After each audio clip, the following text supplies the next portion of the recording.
Well, hi, friends, and welcome to We're All Fine. Hi, I'm Holly, and with me is my incredibly brilliant co host, Carly. Hi, Carly. Hey, Holly. Hey, everybody. You are looking especially smart today. Oh my gosh. Thank you. I like that. I don't know, are the glasses different? No. Oh, No. Oh, I slept in my eye makeup from yesterday. Maybe that's what it is. that might be it. You have like a sparkle. I'm just so bright. Yeah, well, Yeah. it's a little bit of the librarian air about you. Not sexy librarian per se, mostly because I don't necessarily equate that with IQ. But maybe I'm wrong. Maybe sexy librarian is also like high scores on an SAT. Ooh, I like that. I don't know. I don't remember what my score was, but I can tell you I'm really good at shushing people. So, Oh, all right. Okay. Well, there you go. You got that little zhuzh happening. I can also recommend books to you, probably unsolicited. Unsolicited book picks. Oh my. I've got one right now. Everybody, the Briars Club. It's amazing. It's about a bunch of women living in like a boarding house and all of their different lives during the beginning of the Vietnam War. It's very interesting, and there's like murder and questions, and it's very good. So there you go. There's my book recommendation. So you're really good. I'm currently reading Crescent City. Oh gosh. Whoa. It's technically romantasy, but not really. I mean, it's by the same author of the Avatar series. Holy smackerels. It is a whole lot of world building, everybody. Ooh, It took me, I had to get to chapter 10 before I was like, wait, what are we doing? there's so many words. This is also why I can't read things like Lord of the Rings. Oh God, no. Like, love the movie. I can't read the book. There's just too many names and places that I can't keep track of. My brain's like, nope. I already I checked out. So here's a fun thing that I do. I get a piece of paper and I like go through and I find all of the character names and I write them down with like a brief description of who they are, and then I use that paper as my bookmark. So when a name comes up and I'm like, wait, who's that one again? Or if it's like an all-female cast, or if it's like an all-male, then I can remember who it is, and then that's my bookmark. That is absolutely brilliant. Oh my God, you're so Okay. smart. Okay, I'm doing that. That Oh, also yeah. does require, though, a physical book, which I should do more of. I keep forgetting how great physical books are until I take them on vacation, and I'm like, why don't I do this more? Why don't I do this? No, that's fair. I don't have to charge a regular book, so it works out better for me. Fucking love that. You're so smart. Well, guys, we have kind of a little saucy episode for you guys today. We are going to be talking about family secrets. Da, da, da. I mean, we could have called this the fucked up family episode, which may have been, it may have made all of you feel closer to us. Maybe like a little bit of High School Musical, we're all in this together. Maybe. I know But- that choreography. Color me surprised. The thing is when you say like fucked up family, you're also thinking about like really horrible stuff. And that is not always the case. Sometimes it's just kind of wild, but not bad. Yeah. Well, I mean, like, every family has humans in it, and humans are strange and weird, and there's always stuff. So families are gonna have things. And like you said, sometimes it's like really intense. When I was doing some research for this, like there was a lot of very intense stuff. And I was like, oh, I don't know about that. So if you ever want to feel better about your family, definitely get on the internet and see like weird family secrets revealed. You'll feel better, more than likely. Or you'll have people that have been through like the same thing you've been through or something similar. Oh my God. I don't know that. I feel like if I typed that in, I'd have to be in a hazmat suit just to like make sure. A lot of affairs. Oh, for sure. A lot of murders. And like one of the things that, here's the thing. I know my mom wasn't like getting around. I don't worry about like anything like that. But I will not do 23andMe or Ancestry.com for a multiple like multitude of reasons, but one of which is like I'm afraid of being like, oh wait, hold on a minute. What did you do, great aunt? Blah blah blah. You know, like I don't know how far they go. I don't want to be Sure. the one that uncovers a family secret. But I also know people that it's happened and they've been like, oh my God, I met like I saw my whole family and this is so beautiful. But like I'm just not that girl today. Well, and honestly, those searches can go really only one of two ways. So you got a 50-50 chance of it being like complete garbage. I don't gamble, so I don't know if those are good odds. So I will go ahead and start with my crazy family secret since we're talking about the, ancestry and 23andMe, because we might as well just jump right in. And, our local paper did a story on my crazy family back in the day. That is so cool. Because this is just so wild. My mom, who was adopted, she had always been told that she was Italian. That's like all she knew. She's Italian and that's about it. And it was a closed adoption, so she couldn't, she just couldn't find anything. So when she was 50, she decided she really wanted to know who her birth family was. Like she just wanted some information, She goes through the legal channels and it takes forever, but she ends up locating a brother in Florida who is like, well, actually, there's a whole lot of us. She's like, what? He goes, yeah, and they all live in Denver. What? And lo and behold, my mom discovers she is the youngest of 8 children and a secret love child that the siblings did not know about. So I guess her mom would gain weight, lose weight pretty regularly. And one day she disappeared for a weekend and came back and nobody thought anything of it. And that's when my mom was born.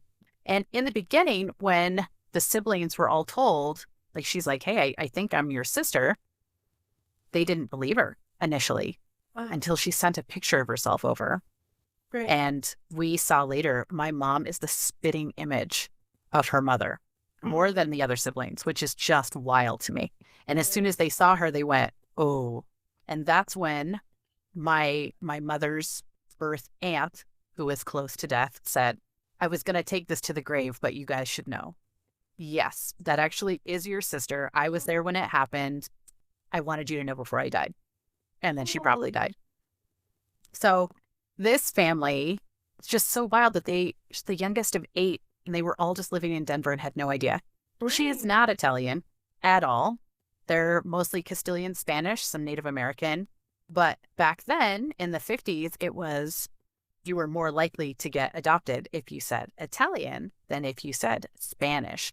So that was kind of wild. So she discovered these whole siblings. Well, she said, okay, great. Well, now who's my dad? And they went, oh, we have no idea. So apparently her mom was friendly. And yeah, she did her thing. But the siblings would all tell her, well, we remember there being a guy who was blonde. That's it. That's all we know. Blonde Air Force guy. She was like, what? No name, no anything. And so for years it went on like this. So really about 3 years before she passed, 3.5 years before she passed, she finally decided, well, I can't go any further. I have no idea who my father is. So she puts her DNA out onto I guess it was Ancestry is the one she put it on. And she gets a hit. And she sends this letter that's like, this is going to be weird, but I think I might be your sister. And just like that, she gets a response back. There are 3 siblings that live in Washington. And they basically respond back to her and go, we've been looking for you. Oh. And come to find out, her father had this very kind of tumultuous relationship with her mom. Yeah. And she never told him about my mother. He just always assumed. They broke up kind of unfortunate circumstances, but he just always kind of felt like it. And when his kids grew up, because my mother is the oldest of the kids on that side, but as they grew up, he always kind of told them in a joking manner, if you guys ever go through Denver, you might have a sibling there. So their whole lives, this was kind of a story in the family. Yeah. And Man left room for her just in case. Oh, instantaneously they said, we've been looking for you. We're so excited to have a sister. And she did. My mom had, in that side, 2 brothers and a sister. And that side of the family, we share their humor, their just big love of everything. And they are the sweetest, most wonderful, amazing people. 3 years before she passed, and they still came and spoke at her funeral. They were at her bedside, literally holding her hand when she passed. It was the most incredibly amazing, beautiful thing. yeah. And she was able to go to a family reunion, maybe only a year and a half, 2 years maybe before she passed, of that whole side of the family where she got to meet everyone. And she got to hear about her dad. And I mean, it was really, I could not be more grateful that I have like aunts and uncles on that side that I am so lucky to still talk to. And Yeah, pieces of her and them, and oh God, that just like it makes me misty. Like it makes me misty. Like it's so beautiful. it was really I lovely, especially, because growing up, my mom, she had a kind of a tough relationship with my grandma. And my mom always kind of she just wanted to belong. Like she wanted to feel like she fit somewhere. all And humans like yearn for that. And it was so nice that, like, finally in her life, she was able to find where she fit, and she felt really wanted and loved and accepted. And it was really, it was really incredible. And Yeah. the brother, so my uncle now on that side, he's also like a genealogist. And That's so cool. he's the one that she was able to connect to first. And we got to find out other cool things from him on our family secrets, that we are related to one of the very few women who was actually killed during the Salem witch trials. I have a whole packet on her, which is just wild. That's incredible. And that his wife, my aunt, her ancestor was one of the Puritans at that time. Oh shit. Okay, I would And bring that up she's- way too often. Well, and she's a pastor of a very progressive church in Washington. And I just think she's like the greatest, That is so cool. like, best. So I sort of love that. I just think that's really cool. There you I go. Those are my love wild that. family secrets. I love that. We have like a shit ton in my family, but the problem is my family always stuck to the code of like we don't talk about it. So like we have stuff in whispers or we have a lot of ideas, but we don't necessarily have like full on proof. In fact, like my mom the other day was talking to my grandparents and they were talking about a couple of generations back that all lived in Iowa and how there was a married couple that never had children. Like never had children. And all of the other siblings had we had one that had 8, one that had I think 11, but they had like none, and then all of a sudden they had one, and it was when they were almost 40. And the husband in the situation had a very dear male best friend that he spent every day with, and even built a beautiful home on his farmstead for his best friend that he spent every day with. And then his wife was a telephone operator, and she would stay at her female coworker's house a lot for, convenience. I'm side-eyeing a lot. There's God, such side-eyeing happening. My mom and I were like, oh my God, like they were each other's beards. And so my mom started doing all of this research, and she is in the process of basically making a book out of this. Just this idea of like 2 people in the Midwest, like in the early to mid 1900s, like working together, loving each other, protecting each other, because all of the signs lead to these were 2 people that were like, look, this is who I am. This is who I am. We can protect each other. We can make it look like we're good, but like you have what you want and I have what I want, and we'll be good this way. And like, do we have proof of it? No. But again, my family was always really good at like a whisper conversation, never like just being like, hey, let's face this head on. And so, yeah, so my mom is like doing all sorts of stuff. Like every time I talk to her, she's like super into the census and tracking down people's kids. And it's been amazing. It's just been really interesting. Oh my And gosh, I love that. I know. And she was telling me about this woman that she found in our family who was known as basically like the town witch. And people would go to her for like different healing things and fertility help and all sorts of stuff. And I was like, oh my God, what is her name? I would love to do this. Like, oh, what an incredible person to like name future generations after. And her name is Bertha. So I can't do that. No, and that Like, is 100% fact. I can't. There's very little you can do in your life with a name like Bertha. Yeah, like I could name them Birdie. Like Birdie is cute, which Birdie's is like cute. the memory of. But like it's the same people as like you grow a human and then you birth them or adopt them or however you find your parenthood with them. And then you look at that perfect, precious little face and you go, I'm gonna name you Lester. Like, why are you doing What? that? No, that's So did you do horrible. that? There's no like, I try and think about things like when somebody goes, oh yeah, guys, I can't wait for you to meet my girlfriend, Bertha. Like that's not going to go, that's not going to go well. There is not going to be a friend in the world who's going to go, oh, yeah, that, I know. I'm excited for you. Nope. There's no way you're going to be like, I can't wait for you guys to meet my boyfriend, Lester. Right? What? Like, No, they're going to be like, I'm super busy that night. I can't make it. I'm so sorry. Like that's not going to go. Or like, I would like to formally introduce you to Senator Bertha. Like, no, it just doesn't. It's not a good name. So I was like, God bless it. Gosh darn it. But I do hear things like, have you met the midwife, Bertha? Oh, I Right? mean, Okay. I see what you did there. Yeah. Have you really delivered. Like, oh, you mean the spinster that lives on the edge of town, Bertha? Right? Like, there's only certain things that fit with that name, and none of them are really. None of them are like the ones that I would love, you know? I don't know. I was hoping that her name was like super cool or something. And I was like, oh my God, we could do that. But no. And I don't know. So we have like cool stuff like that.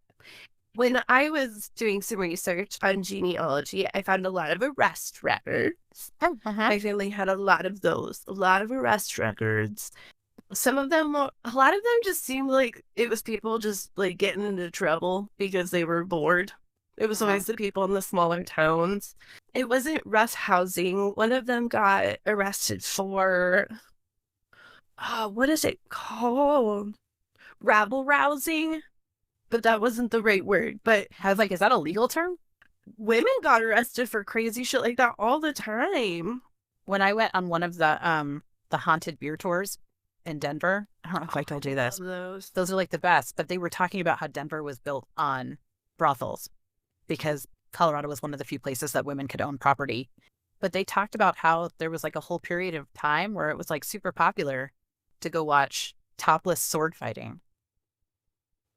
Yeah, like that was a big thing at the time in the brothels. Wow. Like apparently like it started where like two of the madams may have gotten into a fight and that was like a thing. Oh. And they were like, well, I mean, if we're going to do it, let's make it entertaining. But then they ended up doing like regular topless sword fights, which as soon as I heard it, I covered my chest because all I could think was, I feel like it's okay. I could protect mine with my armpits, so it would be okay. I'd be all right. I can just tuck them in there and it'd be okay. So, I mean, maybe rabble rousing is code for topless sword fighting. Mm-hmm. Like, women could be arrested for too much rouge, unchaperoned shopping, loud laughter in public. Smoking in public was a very common one that women would get arrested for in that area. So yeah, it was basically like rabble rousing and causing mayhem. Like, good for you. Well, listen, to be fair, there are definitely some women with too much rouge and poor makeup jobs that do deserve to be arrested. Like somebody needs to at least give them a fine. Or like a heads up, Yeah, like like at least girl, a warning. match your foundation to your skin. Like we can all see the line. Like it's Right. That's why I don't wear foundation, because I never learned how. I don't know. you're not just orange from your jawline up. Like that's not natural. That's not a thing. Remember when whipped foundations became like all the rage and they were so thick that you had to like yeah. push it onto your face? I still see a lot of videos right now where people are doing the makeup thing and they put so much foundation on their face. It's disgusting. Right, we're like painting it on now. I don't know. I don't know how to do my makeup. If you have tips, I'll take it. I was raised by a naturalist. I truly only know how to do stage makeup. So I can make myself look like a fairy, an old lady, or a beautiful drag queen. But as far as like a natural look, I don't know how to. So, like, speaking of brothels, because my brain's always going to be there. I fucking love brothels. If you ever want to read a really great book, another book recommendation too, it's called Soiled Doves, and that's what they used to call like female sex workers in the Wild West.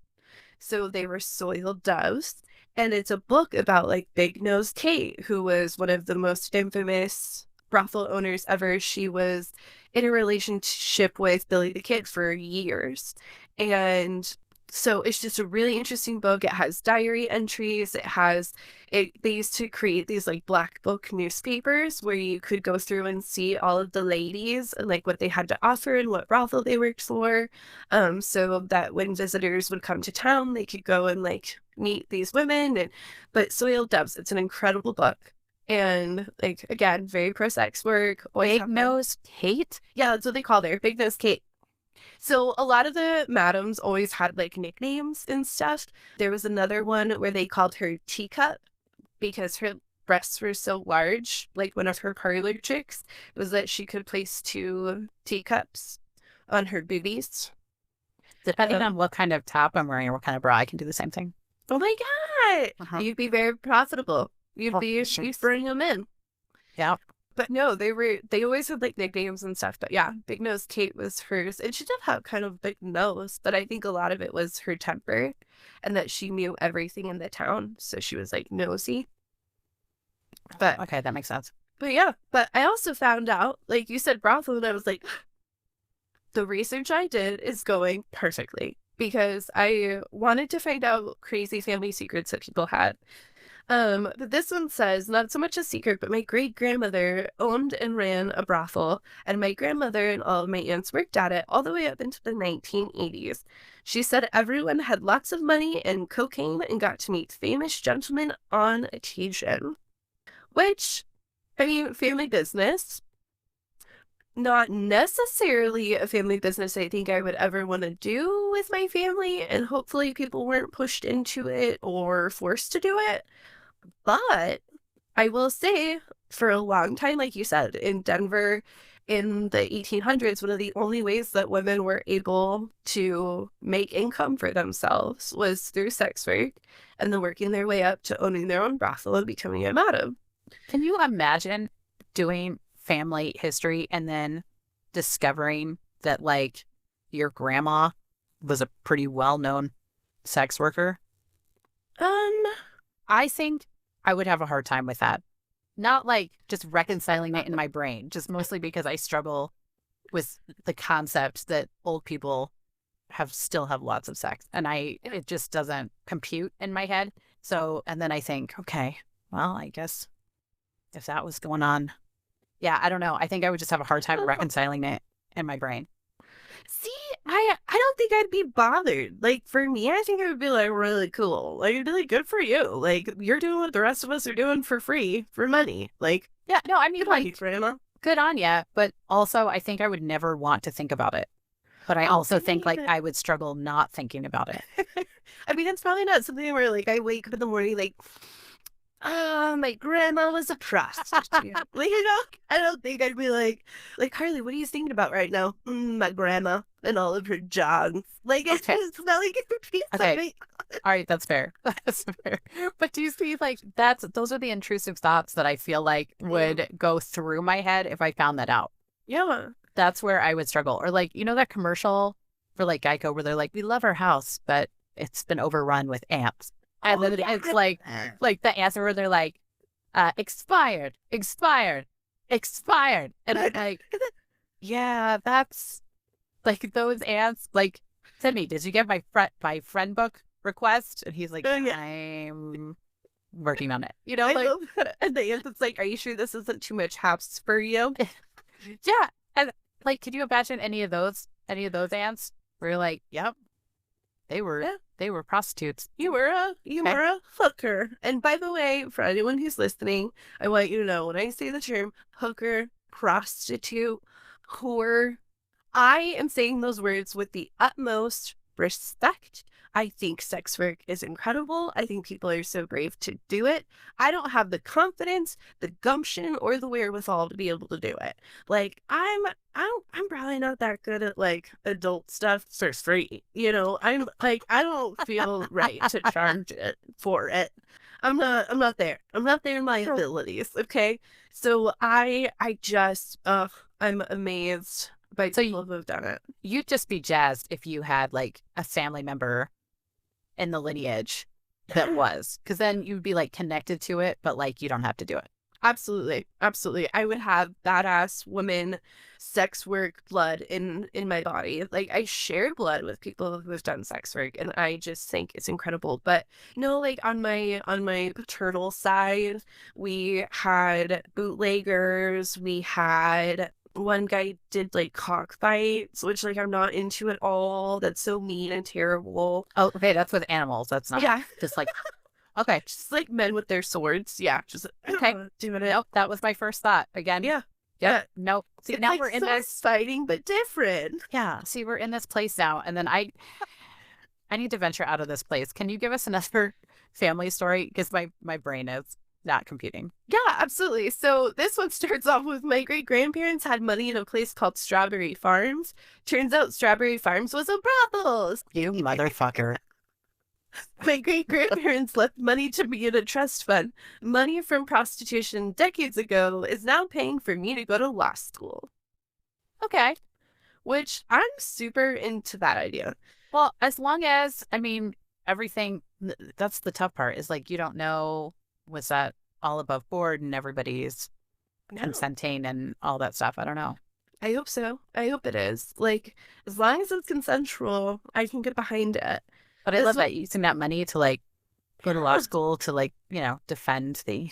Well, that's the thing. For years, people have been like, "Oh, I bet that stripper is paying her way through med school." It's like a fucked up joke, but like, look at this. Women in sex work now made it to where he could be a lawyer. So, I think it's great. And if Candy is working her way through med school, good for her. Yeah. Good for her. No, that's good. Bertha, it's going to take way longer for her to make her way. That's probably why they had to come up with a fake name. Yeah. Safety and how many Berthas are out there. You know? Yeah, right. Like nobody's going to be like, I'd like to have a lap dance from Bertha. From Bertha. Nope. My name's Lester. Like, gosh. No, the only thing that goes with Lester is like, hey, Jen, did you sell that windowless fan? I did. Lester bought it. You know, like that's. You know, my Uncle Lester got out of the pin yesterday. Like, yeah, it just doesn't have a good ring to it. I just don't understand it. No, I'm with you. This one is fun, which I was super into. It's kind of long, so bear with me. My aunt was an elected official in a neighboring city. I vaguely remember it. We'd be invited to a few dinners and ceremonies and whatnot. Then before long, she wasn't in that role anymore. It wasn't something I picked up on, the transition from working to home for her, as I was so young. Then sometime later, my brother and I were rummaging through my parents' stuff, old uniforms, family mementos, and we found a front page newspaper from years prior from our local paper with an unflattering photo of my aunt on it. Turns out, as she was moving up the ranks and running for higher offices, city council, to mayor, supervisor, etc., the opposition did a better job discovering skeletons in the closet. During one election, it was discovered that she perpetuated years of abuse on her children, my cousins, and it was just then being made public. There were police interviews, descriptions of the physical abuse, statements by all of my cousins and my uncle. One quote by her still stands out in response to being asked if she'd ever done any of this. And she said, "I've never thrown my kids hard enough to knock pictures off the wall." This ended her political career and most other work career from there on out. She and my uncle soon divorced, and she's kind of the punchline of the family now. The sad reality that maybe remain a part of the unresolved drama is that while everyone involved now admits that she was a witch, they didn't at the time. And here's what's funny for me. How often do we see someone who is probably a complete and total piece of shit that actually gets justice? Like, this person that's all powerful has all this stuff, and then the other people were like, "Ooh, this isn't just a difference in ideology. You're a piece of shit," and everyone rallied together, and then they had to face all of the consequences. I liked it. That's beautiful. Yeah, you Yeah. don't see that very often. Most of the time, like people who are like giant pieces of shit end up like, I don't know, running a country. So it just ends up Yeah. being kind of tough. Right. I like Right. hearing stories like that. That's nice. Me too. I love justice. I really love justice.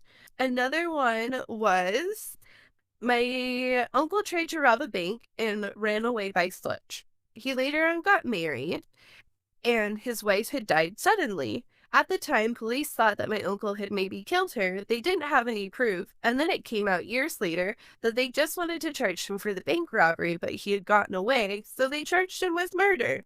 Oh, okay, but did he?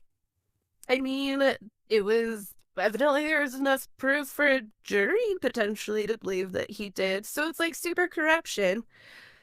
But yeah, so Okay, that I think I would struggle with is discovering family who were murderers. And of course, it's out there. Like, think if you were part of that genealogy group that helps catch the Golden State Killer. Did you hear about all that? I heard snippets, but I Yeah. still think it's so fucking interesting. Yeah, I mean, so they're using these genealogy sites to like narrow down to find these criminals, right? Well, they had to question a lot of people before they were able to get down enough. All of a sudden, you're like, oh, damn it. Yeah, that's part of my family tree. Right. See, that's why I won't do it. And also, I have no plans to ever commit a crime. I don't want to commit a crime. My mother has told me since I was a wee little thing that I would never survive in jail or prison. I'm a creature of comfort, or comfort creature, however that saying goes. So, like, she's fucking right. But if I ever want to commit a crime, why am I selling my DNA? Like, at least make that step in the process harder. Yeah. Like, I'm not going to give you just here it is, like if I ever choose to start a life of crime, I feel like maybe it's probably not a good idea to have your DNA shoved in a bank somewhere. Yeah, I don't know that I'm like super excited about doing the DNA search. As it is right now, like I changed my last name when I was in 8th grade. We had a very difficult to pronounce last name. We didn't like the other half of our family, like wanted nothing to do with them. So we wanted to change it. And Yeah. my mom didn't want to go back to her maiden name because she was doing jewelry. They were doing jewelry. She didn't want to have to compete with that. So my sister and I went through the phone book and just picked out a last name that we liked and voted on it and then had it legally changed. So I love think that. now, like doing genealogy searches where they're like, okay, let's look at her maiden name, following that back, and page 7 of the phone book. Yep, there it is. Like that is her family lineage. I feel like that's about as far back as I'm good to Yeah. go.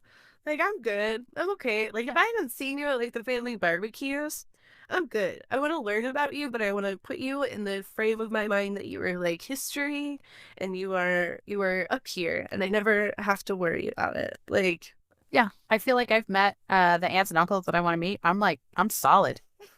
So I hope that everybody hearing this, you realize no matter how crazy your family is, you're not by yourself.